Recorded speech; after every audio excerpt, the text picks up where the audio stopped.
আওয়ামী লীগ সরকারের পতনের পর পরিবর্তিত পরিস্থিতিতে পুলিশ বাহিনীর সংস্কার সহ তাদের পোশাক পরিবর্তনের দাবি ওঠে। শেষ পর্যন্ত পুলিশ, র্যাব ও আনসার সদস্যদের নতুন পোশাক চূড়ান্ত করা হয়েছে। সোমবার 20 জানুয়ারি সচিবালয়ে স্বরাষ্ট্র মন্ত্রণালয়ের সম্মেলন কক্ষে আইন শৃঙ্খলা সংক্রান্ত উপদেষ্টা কমিটির সভায় এই সিদ্ধান্ত নেওয়া হয়।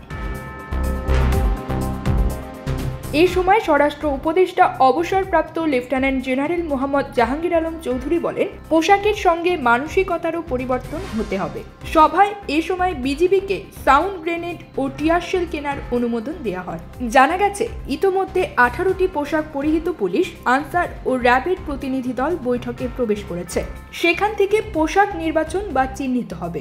গত 11 আগস্ট পুলিশের ইউনিফর্ম ও লোগো পরিবর্তন করা হবে বলে জানিয়েছিলেন অন্তর্বর্তী সরকারের সাবেক স্বরাষ্ট্র উপদেষ্টা brigadier general M Sakhawat Hossain.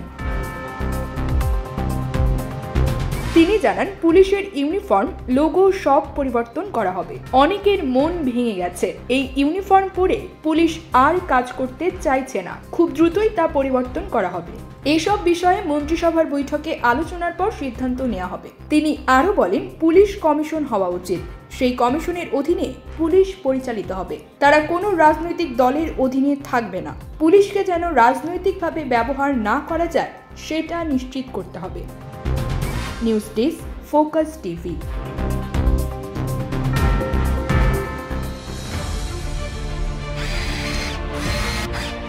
আলোতে থাকুন, ফোকাসে থাকুন, হাত রাখুন প্রজন্মের হাতে।